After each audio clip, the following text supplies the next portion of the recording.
So today we would like to welcome Jerry Apps. Many of you already know him.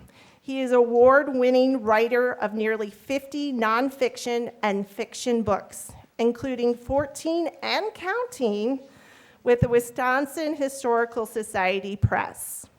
Born and raised on a central Wisconsin farm before electricity, indoor plumbing, and central heating, Jerry grew up to become a county extension agent and a professor at the University of Wisconsin College of Agriculture and Life Sciences in Madison. Since his retirement, he has been writing full-time and has become the subject of several Wisconsin public television documentaries. Please help me welcome rural historian Jerry Apps for his discussion of the history of barns in Wisconsin. Welcome, Jerry.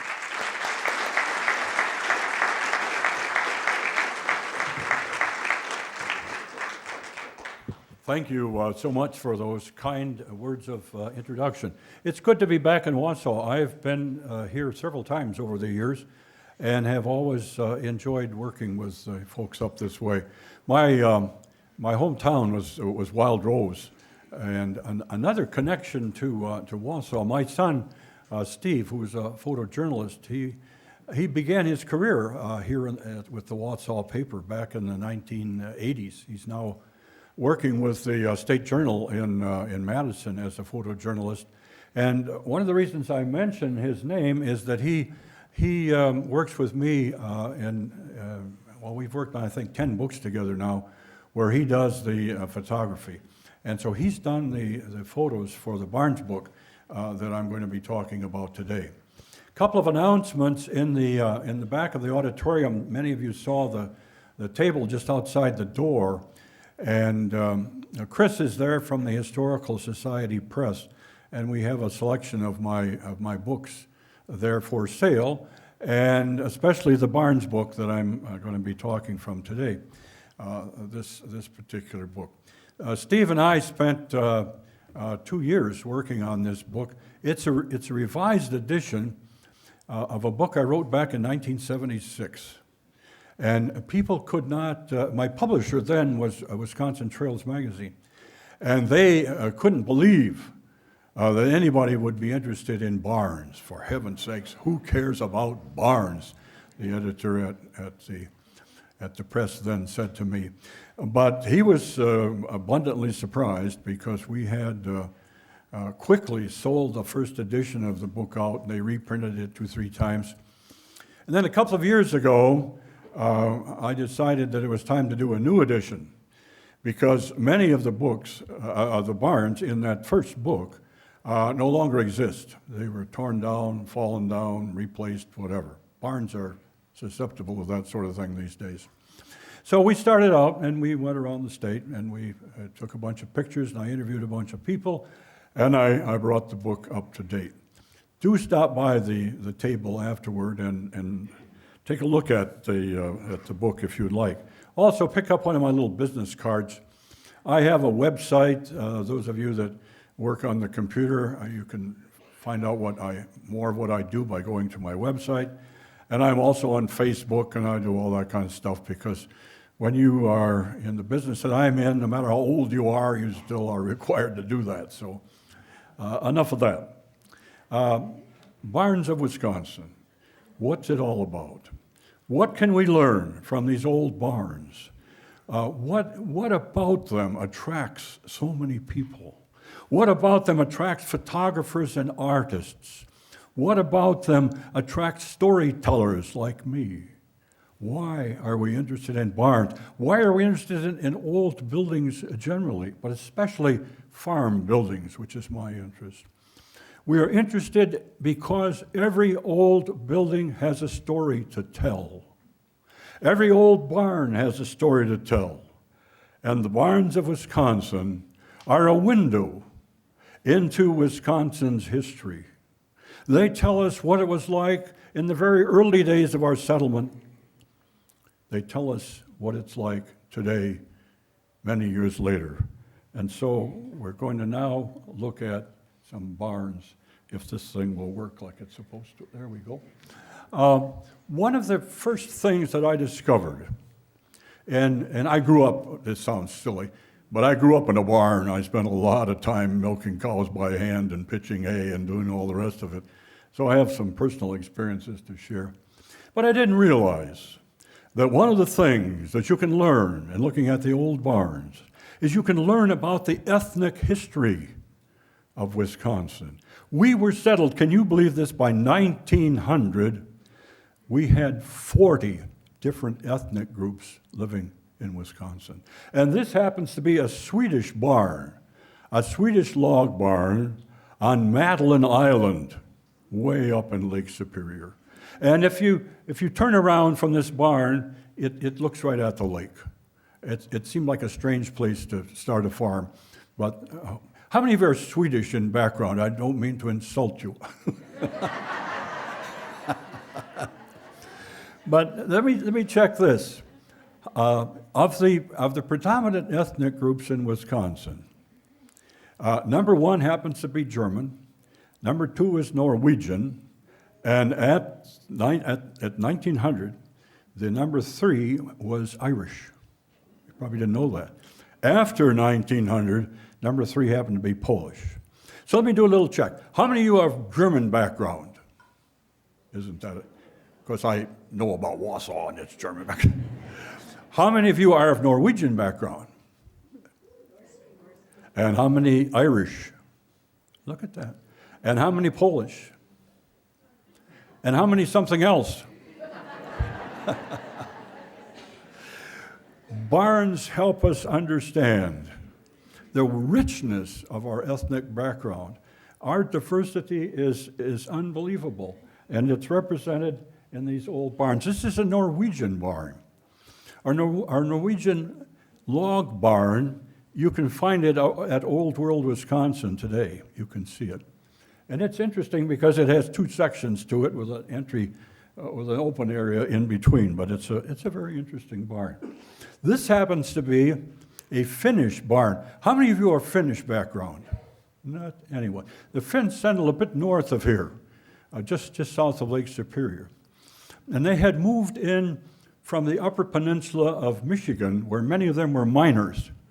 And the mines sort of petered out early in the UP, and then they moved into Wisconsin and took up farming. And some of them went on to Minnesota and opened up the Mesabi Range, Iron Range there. But the Finns were meticulous barn builders. The logs on this barn are so carefully hewn that you can't pull a piece of paper between them. There was no nogging, that's what that material is called, between the logs. No nogging was required. The Finns would take a log up and down as many times as it took so that they would fit tightly together. They were our premier log builders.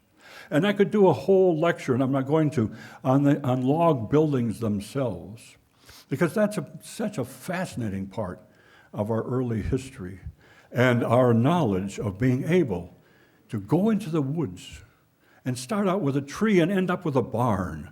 I mean, that's kind of an interesting thing to think about.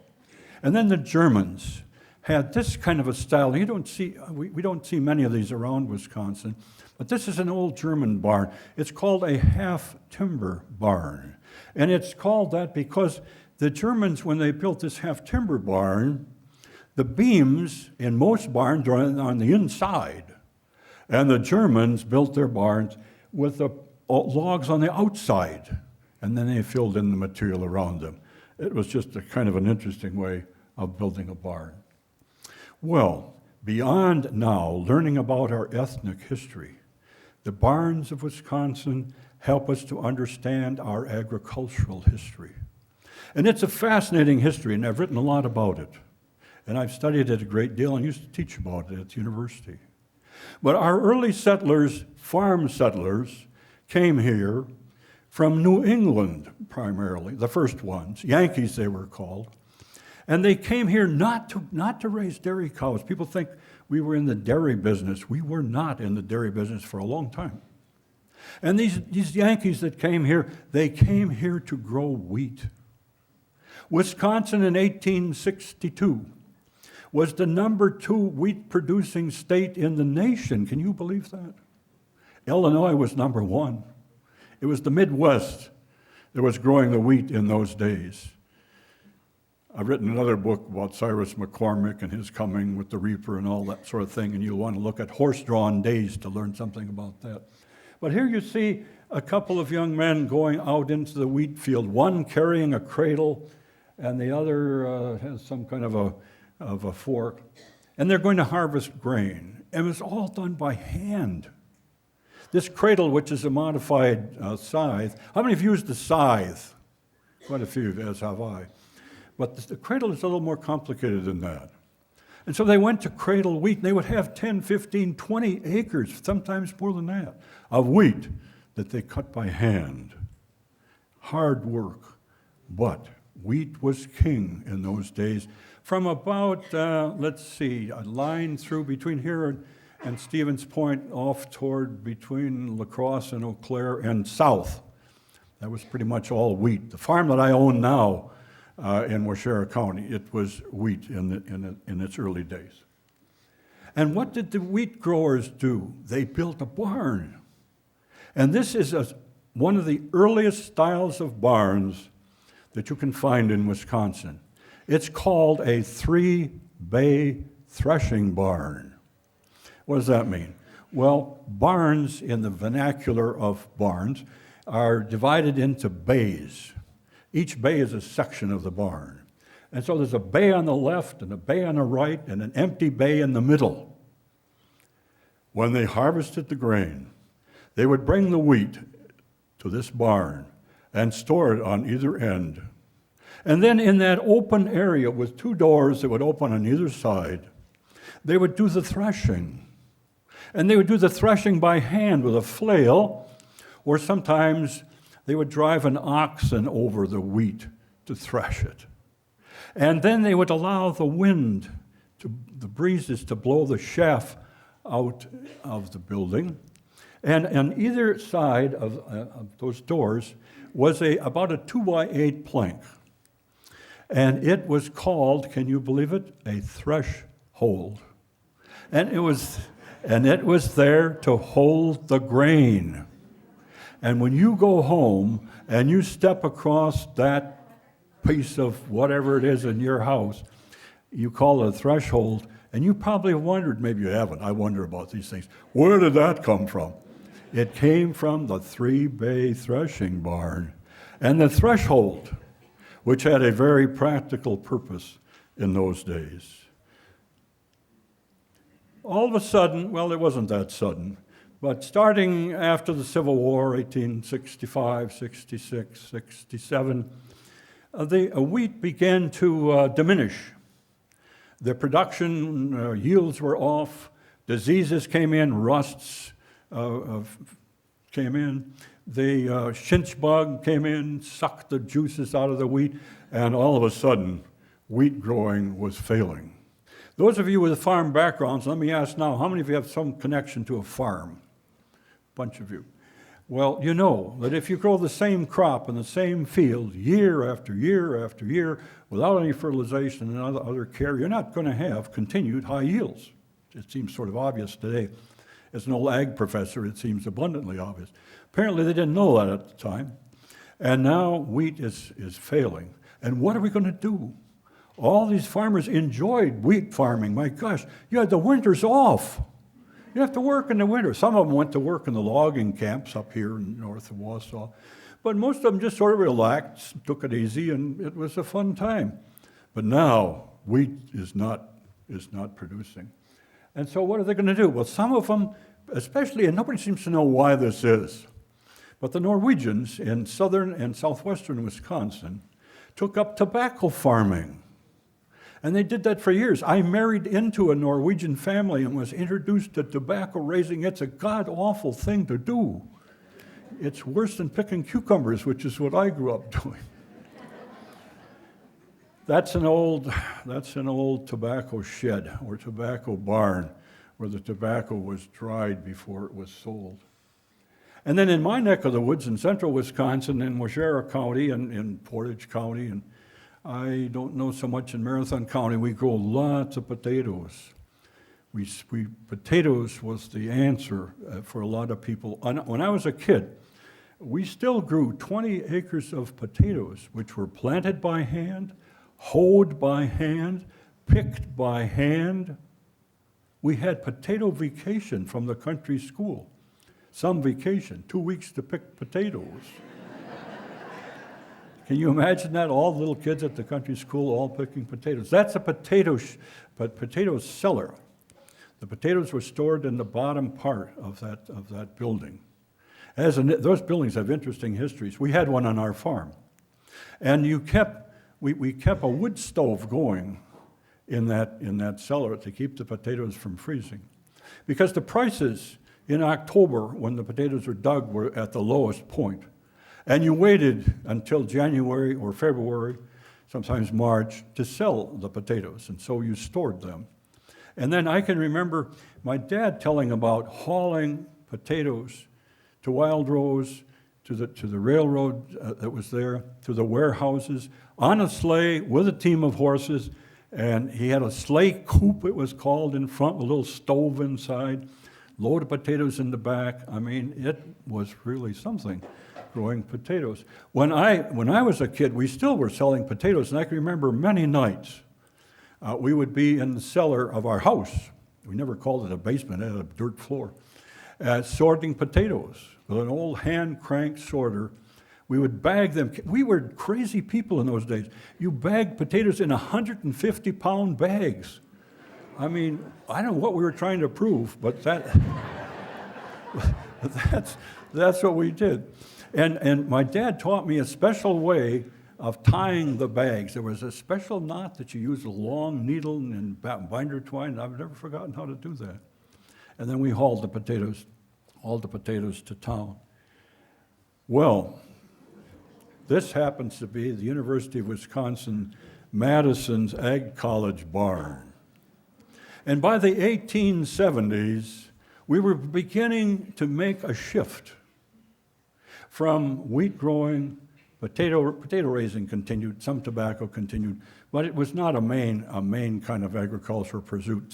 Some I don't know when ginseng started, somewhere along in there, and then there was hops in Sauk County, all of which were sort of periphery. But there was a fellow by the name of William Dempster Horde, a New Yorker. He had come to Wisconsin, and he had looked around and he saw that wheat was failing.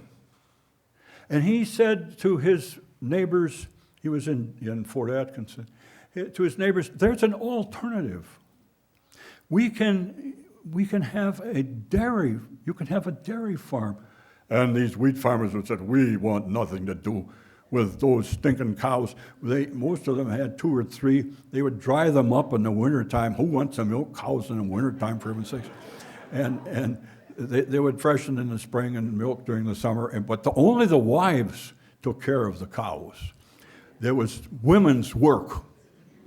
And I read about this in my book. It was a major gender issue. It took about 20 years before men decided that maybe they could milk cows and maybe they could make cheese. All the cheese, I've written a book about cheese, I'm rewriting it right now. Cheese history. The women made all the cheese at home in the kitchen, made all the butter at home in the kitchen. There were no cheese factories or anything like that in the early days. William Dempster Horde, Hiram Smith, New Yorkers, they knew dairying. Dairy farming was a predominant agricultural pursuit in New York for years, still is. They were the leading producer of cheese, leading producer of milk in 1870. But now William Dempster Horde traveled around the state, and his message, as corny as it sounded, he said, King Wheat is dead. Long live Queen Cow. Doesn't that just grab you? Well, the University of Wisconsin, in 1897, built this barn. And finally, and I say this reluctantly because I spent 38 years working for the University of Wisconsin. It took the university a while to come around to supporting the idea of dairy farming. In 1897, they went whole hog, so to speak, and decided that they needed a barn. that would illustrate to the farmers of Wisconsin that the state of Wisconsin, through the university, was behind this new endeavor with cows and milk and cheese. And they built this barn. I had classes in this barn when I was an undergraduate. It's still standing. It's on the National Register of Historic Places. Several of us got together to save it a few years ago. They were going to tear it down, put Campus Drive in, and we said, hey, there's a lot of history there. We should leave that old barn. And it's still there. It's just a fascinating old barn. Notice the ramp on the far left. That is, you could drive a team of horses and a load of corn stalks up into the second floor of the barn where there was a silo filler. It was more like a silo dumper. There wasn't a filler. You dump the silos in over the top. This was one of the earliest cylindrical silos in the state, by the way. A fellow by the name of F.H. King, an ag engineer, came up with the idea that a cylindrical silo made more sense than a square one or rectangular one. Those were what the early silos were. So now we've got the university building this beautiful barn. They sent engineers off to Europe to come up with a design, and they came up with this design, and how many barns in Wisconsin look like this? Zero, none. But it's just a fascinating building. Now, starting in the 1870s and on into the turn of the century, we began to build the kinds of barns that we're familiar with now. The most popular kind of barn that was built in Wisconsin was a bank barn. It had nothing to do with money, had everything to do with a ramp that led up to the second floor. And some of the early ones were backed up against a bank, an embankment, and that's where it got the idea of a bank barn. And the bank barns were very practical. I grew up with a bank barn. The hay was stored on the second floor. The cattle were underneath in the basement, and that usually led outside. It was easy enough to throw the hay, gravity down to the first floor where the cattle were. So there were a lot of bank barns in Wisconsin. And for some of you who are not all that interested in barns, one thing you can study are the roof designs.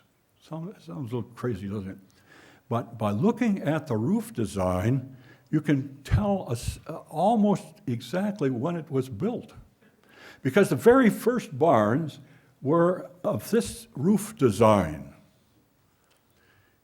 It took a while before we came up with this roof design called a gambrel roof. People sometimes call this a hip roof. It's more accurately a gambrel, G-A-M-B-R-E-L, gambrel roof.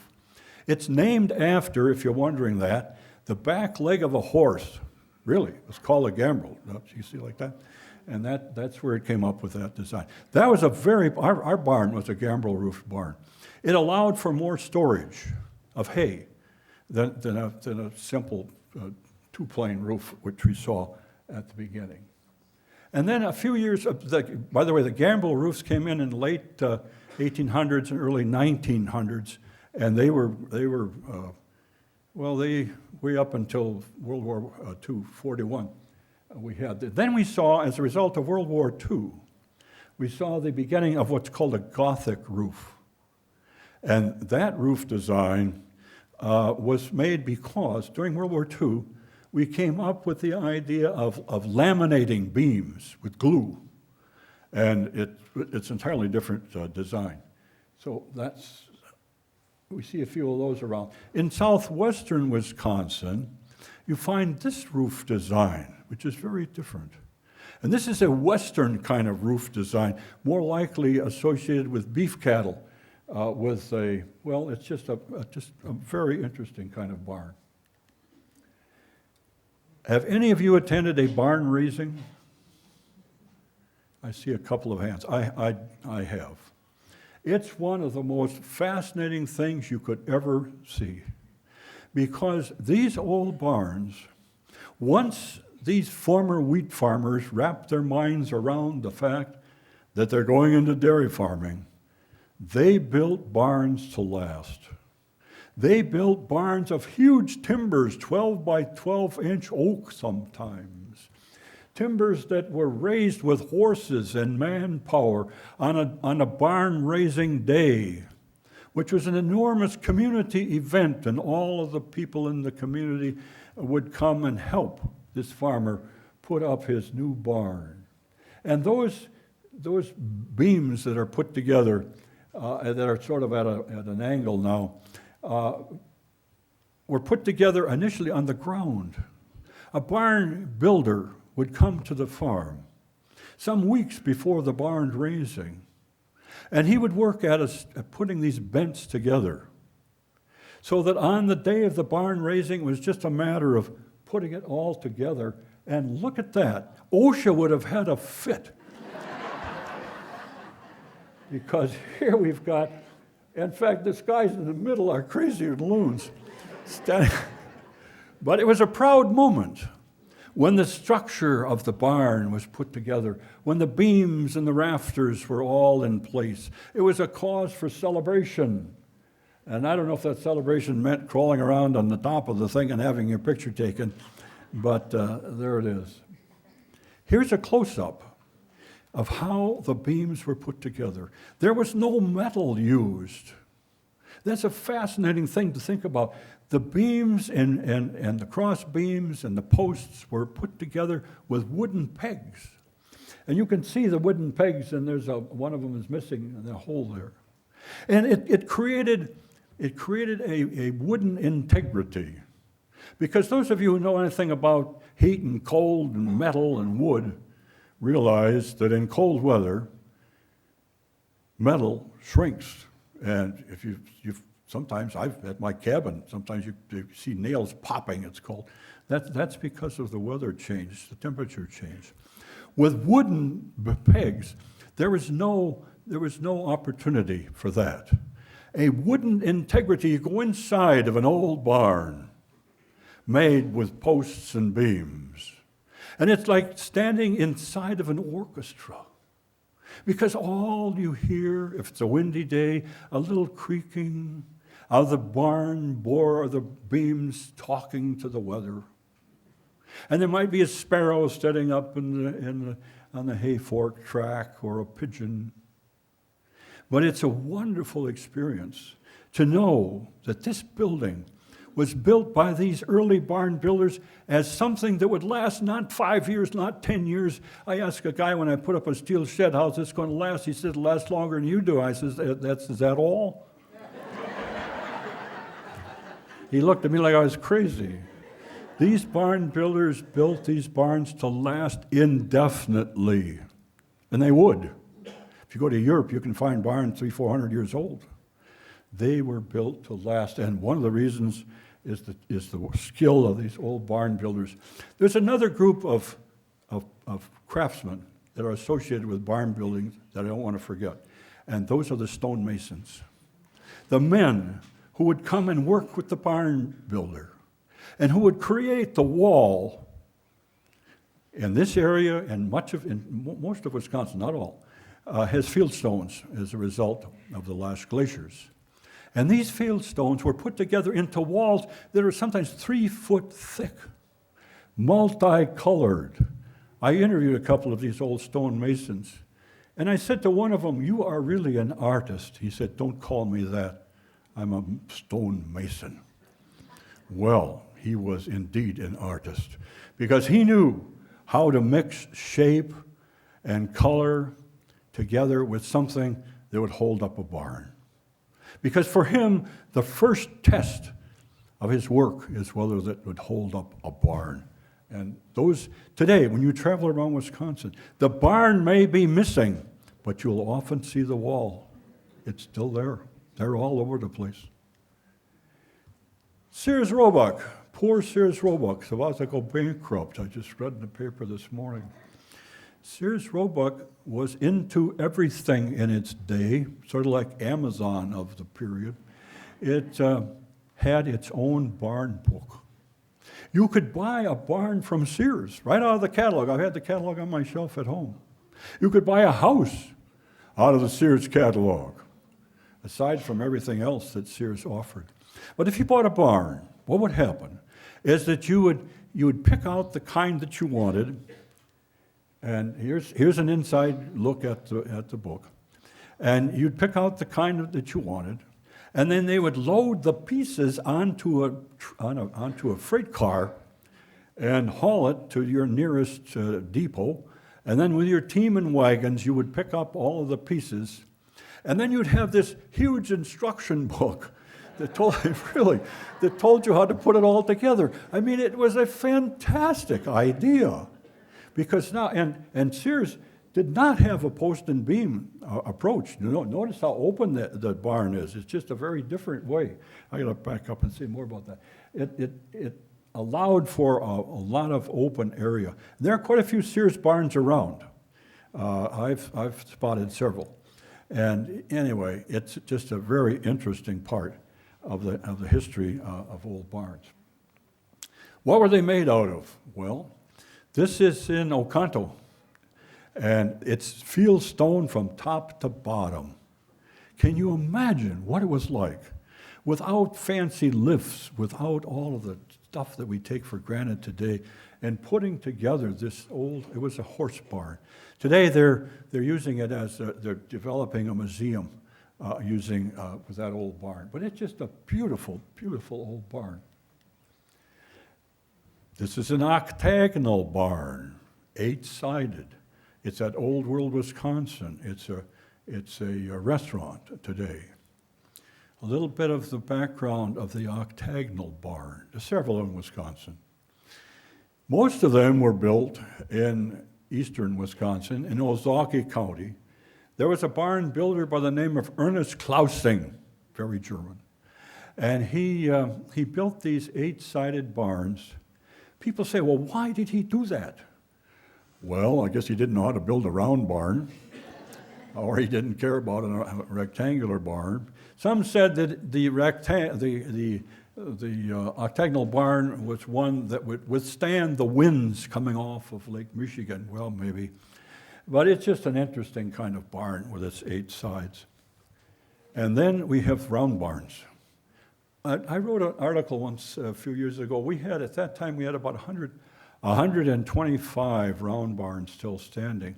By the way, we had many thousand, 100,000, 200,000 rectangular barns. So the round barn was a clear exception. But the round barn has just a fascinating history because on one side of it, the University of Illinois had some engineers coming up with how to build a round barn, and the design they came up with would allow, with the same amount of lumber that you would use in a rectangular barn, the lumber for the round barn would allow for more storage space. The problem with that is that, especially the German people, of which I'm one, we're straight thinkers. We do not like to think in circles. And my dad he'd roll his eyes when you even mentioned a round barn. Those people are crazy. If the cattle are all lined up in the circle, of course, and the silo was in the middle. He said, how do you know when you finish feeding the cattle? You just keep going round, round. And then a sort of sacrilegious comment was, well, one of the reasons that they built a round barn is that the devil couldn't catch you in the corner. So there are lots of stories like that about the round barns. Over in southwestern Wisconsin, Cashton area, Vernon County, where my wife is from and where I learned about tobacco, still is a sizable Amish community. There are several in Wisconsin, as you well know. But an Amishman by the name of L.J. Shivers, Algashivers, L.J. Shivers, was a barn builder of round barns. And he had come there as not a free slave maybe, or at least his folks were, but he had some training in engineering. And at one time, Vernon County, over by La Crosse, had the largest number of round barns in the United States, in any county. There was one in Indiana that was in competition. There are fewer now, some of them are down. But these round barns, somehow or another, took a liking to the hills and valleys of the driftless area of southwestern Wisconsin. And this is one of the early ones. They were really pretty interesting buildings. This is another Amish barn over in the Cashton area. Aside from all the practical parts of barns, there's an inherent beauty associated with the building. And one of the most beautiful parts of these early barns were these cupolas that are called. Now, a cupola was not built as something artistic. They turned out that way, but it's a ventilator. And underneath that cupola is a hole in the roof, and all of the moist air from drying hay and from the cattle can come up through that. And they're just really beautiful. And here's the modern version of it. By the way, I saw one of these at an antique shop. The thing is taller than this podium. I mean, it's big. It doesn't look like much when it's sitting on top of a barn. But that's the more modern version. And then some of you are familiar with the quilt project on barns. This started, I believe, in the state of Iowa, moved into Wisconsin. It's all over the country now, especially the Middle West. And you can get a catalog of where the barn quilts are located, and you can do a barn tour of just quilts. And it's kind of interesting to see how people have connected quilting with barns as something that people might enjoy. This happens to be the Swisher's Dairy Farm out of Columbus. They have their own creamery now, and they milk their cows, make cheese there, make ice cream there. And this is the little sign they have on their barn. Barns were wonderful places for advertising, and they still are. You travel around Wisconsin. Culver's advertises on barns every so often. There's a barn between Madison and Milwaukee that has a big Culver's thing on it. So in the early days, the advertising on barns were for things like Bull Durham tobacco. And it would work like this. The tobacco salesman would stop at the farm. He would first make sure that the barn was on a corner where the cars would come and they'd all see it. And he would say to the farmer, "How would you like for me to paint your barn?" And the farmer said, "Well, yes, sir, you go right to it. However," he said, "now I want to put a big sign up here that says Bull Durham tobacco." And the farmer hesitated a little bit, and then the salesman said, "I'll give you a year's supply of chewing tobacco. If you allow," "Oh, go for it, put that." What would you do with a year's supply of chewing tobacco? I don't know. And then the Miller High Life beer people did the same thing.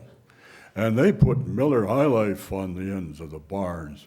And they did not offer a year's supply of Miller High Life, however. One of the fascinating asides from all of this is, and people in Wisconsin, we all take this so much for granted, but it's the beauty of the relationship of the farm buildings, one to another, that people from other places, especially out of Chicago, for example, they did a little research project a few years ago asking people who had come up into Wisconsin, mostly from the Chicago area, what attracted you most to Wisconsin? And they expected to hear that it would be the Wisconsin Dells and the water slides and all of that. But what they heard was, we want to come up into Wisconsin to see the farm buildings, to see the farmsteads, to see cattle on pasture. You don't see that so much anymore. But it was the relationship of these old buildings, one to another, and how it told us about our early settlers in this state. For many of us, our ancestors, who came here to farm. They came here with hope. They came here to do hard work. And as a result, they especially, and I'm biased, of course, the Middle West was the heart of a lot of this. And it created in the young people who grew up first and second and third generations from these farms, it created a love for the land. It created a sense of responsibility. It created a sense of knowing how to work and appreciating that you have work, all of which many of us take for granted because it's embedded in us. It's in our histories. And when we see someone violating one of those rules, that's when we know what we believe. At 3 years old, I suppose, maybe 4, I knew about chores. I knew to carry in wood because we heated our house with 2 old wood stoves. And that was my job as a 4-year-old, to make sure the wood boxes were full. And by the time I got to be, 10 years old, I'm out in the barn helping feed the calves. And by the end, I'm carrying grain from the granary to the chicken house. Chores to be done. Don't ever say to your mother, I don't feel like doing the chores tonight. You never thought of saying that. You were responsible. Nobody would remind you. And if one of I have twin brothers, if you were not well, it didn't feel well, then you got one of your brothers to do the job. There was no, I just can't do it. I don't like to do it. I hate chores. And then by the time I'm 12, I'm out in the barn with my dad. And I'm milking cows by hand. And notice in this picture, the barn was the predominant building on the farmstead. And interestingly enough, in our home farm, we had running water in the barn 20 years before we had it in the house. It's true. We had a water tank in the haymow so that the cattle could have water. And when someone would come by and they would ask my dad, why do you have water in the barn and there's no water in the house? And my dad would, out even cracking a smile, say, there's no money that comes out of the house. Something to think about. So one of the things that I would like to have us remember, those of us who grew up in and had some connection to barns and early agriculture, is the lessons that we learned that we didn't know we were learning. And I have a book out there called Simple Things, Lessons from the Family Farm. How many of you have seen one or more of my TV shows? Oh, a bunch of you. I've done 5 of them.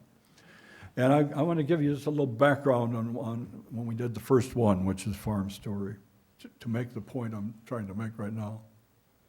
The young people at Wisconsin Public Television were very skeptical of the idea of an old guy talking for an hour about farming. And in fact, they were very skeptical. And so we did the show. And I talked about what it was like growing up on a farm and what it was like growing up without electricity and what it was like milking cows by hand and some of the things I've mentioned just now. And they did the show. And they had an enormous response. It surprised them beyond belief, and what surprised them even more. And we Germans aren't supposed to brag, but I'll mention this. PBS in Washington, D.C. bought the show, and it aired in every state in the United States except Hawaii. And all across Canada. And I would get phone calls, often after the chores were done, I suppose, at 8, 9 o'clock at night. And a typical one would go something like this. Is this Apps? Yes. You the guy that writes them their books? Yeah. I watched that there TV show that you did. You know, I got a dog just like yours. I said, you do? Yes, it's just a really nice dog. And then he went on to tell me all about his dog. He said, you know, we had cows too. I said, what kind of? My cows are just like yours. They each had a name. I said, well, did you name them after your neighbor women? That's what we did.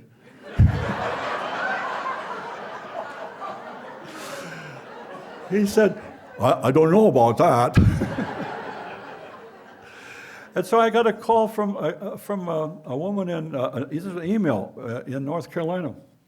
And she said, wrote in her email, that your story is my story exactly. I said, how can that be? God, I taught at North Carolina State one summer. And I know their winters are nothing like ours. And she finally said at the end of her email, the only thing that was different about your story and my story is one word, winter. Then, can you believe this? Public television asked me to do a program on winter. I said, who in the world wants to know about winter? And so we did the show. This show, Farm Winter, it's called Farm Winter with Jerry Apps, and it's based on my book, The Quiet Season. This show aired in every state, including Hawaii, and all across Canada to some 4 or 5 million people. And it won an Emmy Award, a regional Emmy Award. I said, what?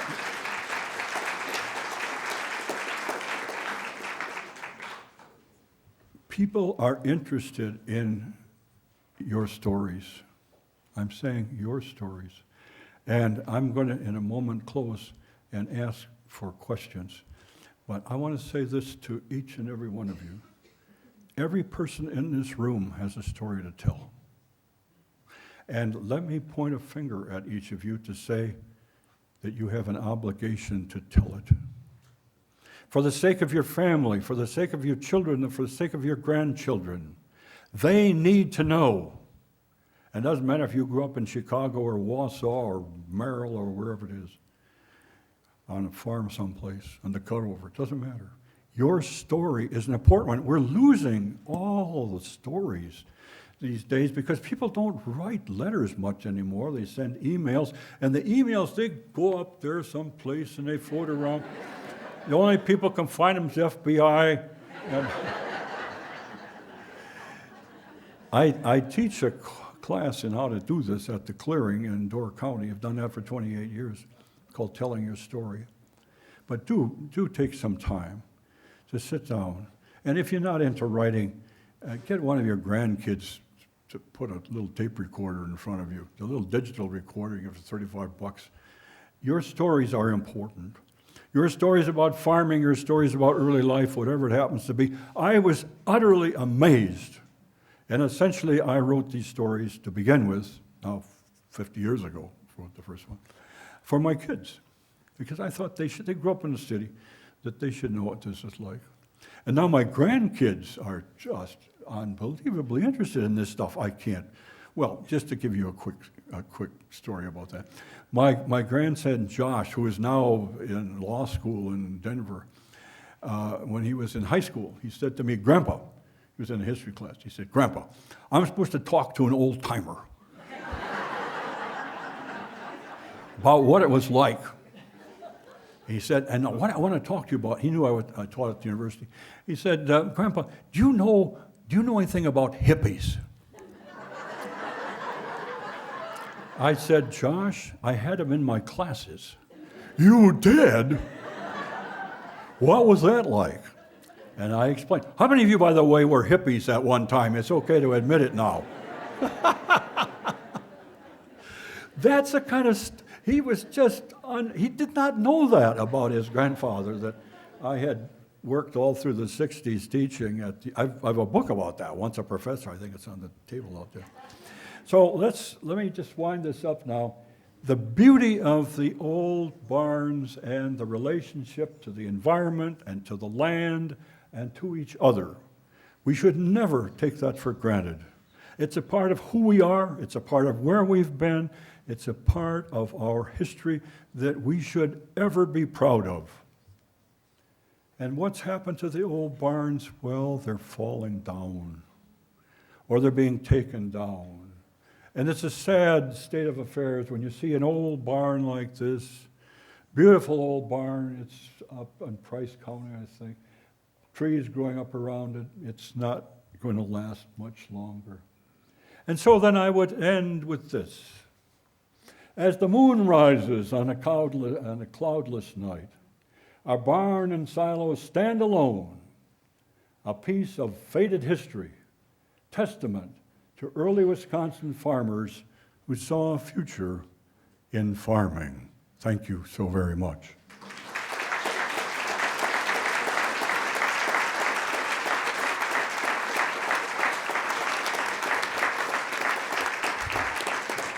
we've got another microphone, and I'm open to questions of anything at all. So. Yes, and I just want to go over the procedure because we're going to also include, hopefully, our friends up in 233 as well in this. So we're going to bounce back and forth. So if someone would like to raise their hands for a question.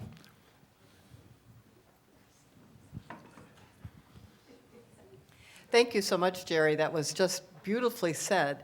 And I wanted just to mention that Door County had the Historical Society there had a program on barns. And there are a lot of initiatives around the state, most of them county organized, to begin to save these old barns. And I think we have a lot of people here, and I think we have a lot of interest, and it would be great to have some real participation in that initiative, because when they're gone, they're gone. Thank you so much for that, and I have a section in this barn book about saving the old barns. I was a part of a group for about 15 years. Barns Now it was called, and I did lectures on history, and we had contractors, and I think one thing we did achieve is that there are a number of steel roofs on barns. We were promoting putting a steel roof on an old barn. It'll last a whole lot longer. By the way, people would often come to me and they'd say, well, my barn is not in good shape. I want to save it. And what color should I paint it? I said, forget about the paint. Let's think about the roof. Next question. Melanie, can you take a question up in 233? Anybody have any questions? No questions right now, Julie.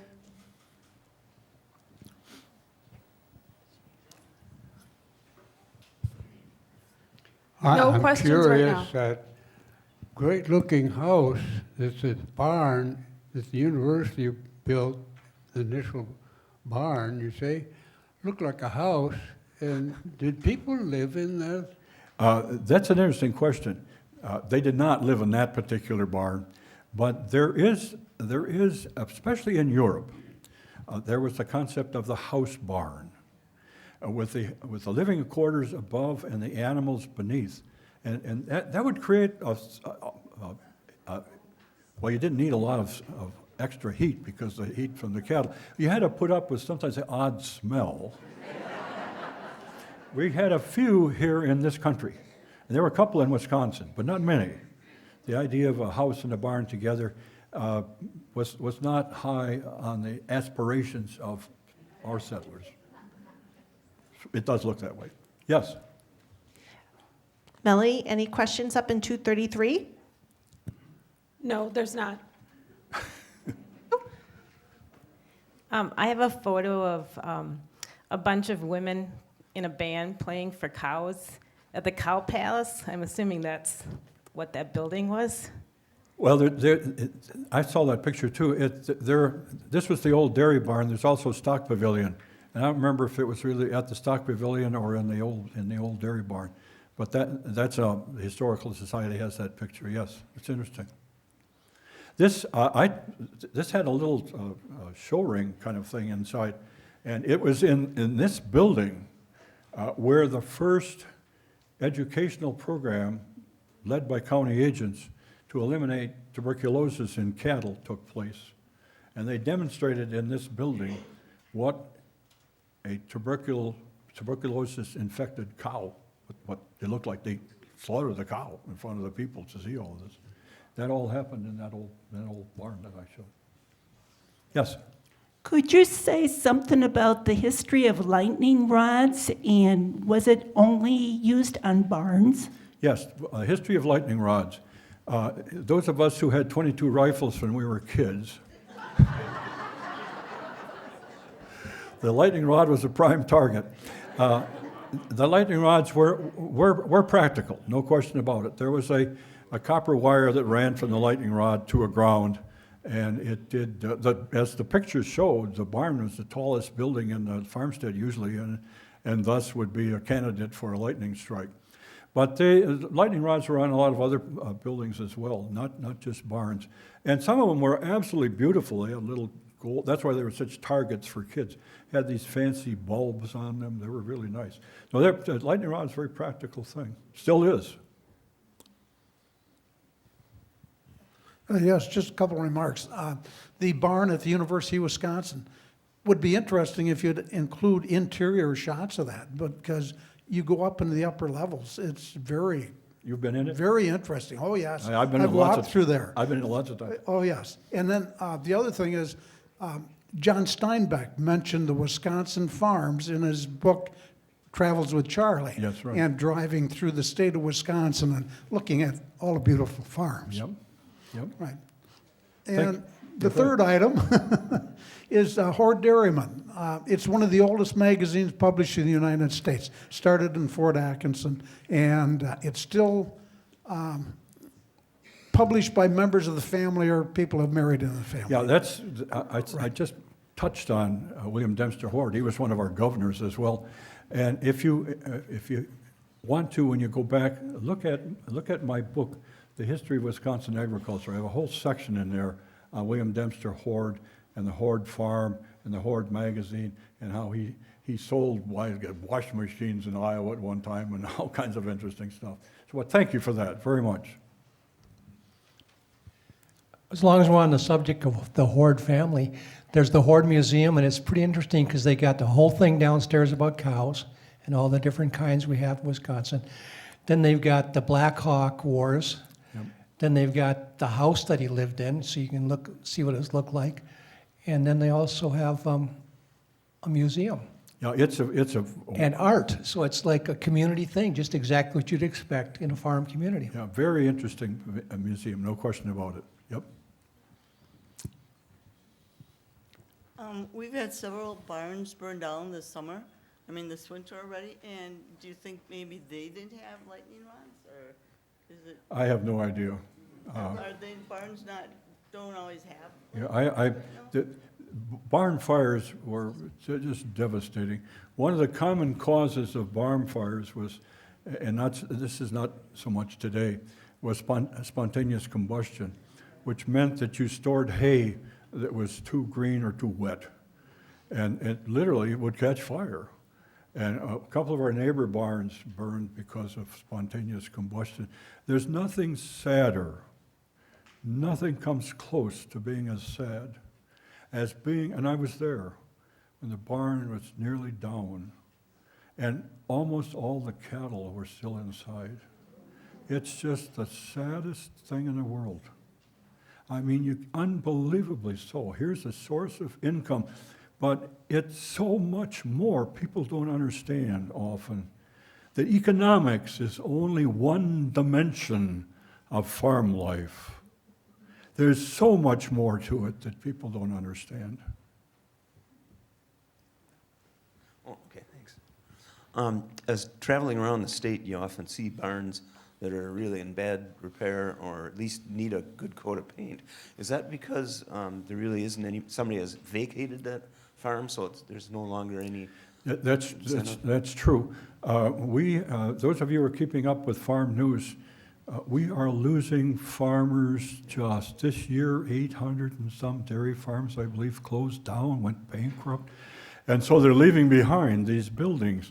And sometimes they're repurposed, to use the language of the day, as storage areas. And sometimes one of the popular things these days is wedding sites in old barns, wedding barns. There are a bunch of those around the state.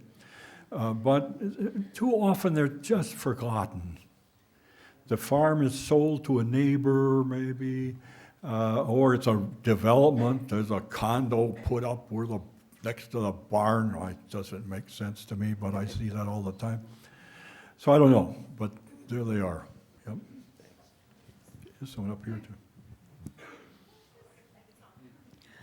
I understand that moisture is a factor in the wood of a barn. So when a barn is in really bad repair, there have not been any animals in it for years and years.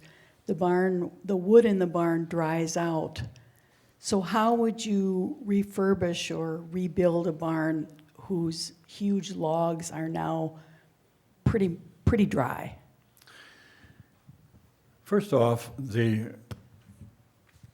most often when the barn was built, it was built with relatively dry timbers. And I'll grant you that with cattle in the barn, there's a level of moisture given off by the cattle that creates a certain amount of moisture. Another dimension to that, which you didn't touch on, which is important, once the cattle are taken out of these, especially the bank barns with the stone walls, they did not put footings under those stone walls more than sometimes 18 inches, if that, because they knew that the cattle would create enough heat to prevent the frost from developing under the wall. And with the cattle gone, not only, as you correctly point out, the timbers wood is drying out, but you see the walls start cracking. And why is that? Why is my wall cracking in my barn? Well, it's because the footing was not deep enough, so the frost got under it. When you see these old walls, abandoned barns, the common thing is to see a big crack in it, or part of it falling over. That's because of that. I don't know how to answer your question with the dry timber. I don't have an answer to that. You have encouraged us to tell stories, and you're a great storyteller. Who told stories to you? That's a great question. Who told me stories? I grew up without electricity. I grew up with a father who could tell a story that would never stop. I grew up with a neighbor. Bill Miller was his name. He's long gone now. My mother dubbed him the biggest liar that ever came down the country road. But he could tell it. I was mesmerized by his story. He would start out telling something. It was just impossibly not true. Anyway, storytelling is what we did. Whenever a thrashing crew, after the thrashing meal was finished, we'd sit around and tell stories. On Thanksgiving, we would tell stories. On Christmas, we would tell stories. Whenever more than one, at the grist mill, we told stories. At the creamery, wherever two or more farmers got together, they told stories. There's a lot more to storytelling than what you think. They're entertaining, to be sure. And especially, I grew up during the Depression, some of you did. Times were tough, and you needed somebody to lighten things up. But a story, and I've got a little book called, I don't know if he's got it out there or not, Telling Your Story. Stories do a lot more than just entertain. They inform. You could find out how things are going at the neighbor's farm by the stories they told. And at another level, it touched you emotionally. You developed a feeling for whatever calamity this person was facing through the stories that they told. And sometimes in the worst kind of adversity, when everything has completely gone to hell, a good story will lighten it up. I've heard some of my very best stories at funerals. And why? Because it needs a little lightening up often. Stories are powerful, people. We have overlooked the importance of them. One quick story to make the point. About 1999, I was invited to come to New York to be a part of a group that was talking about the arts for people over 50. AARP and UNESCO of the UN were sponsoring it.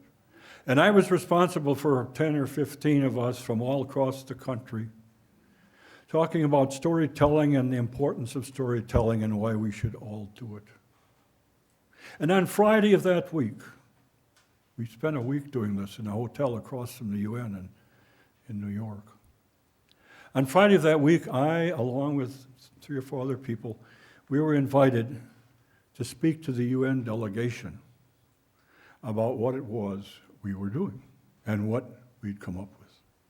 And I'm standing there, this dumb little farm kid who grew up without electricity and indoor plumbing and all the rest of it, scared out of my shoes, standing next to Kofi Annan, who was Secretary General then, in the UN, looking out over that sea of delegates, most of them wearing translation devices.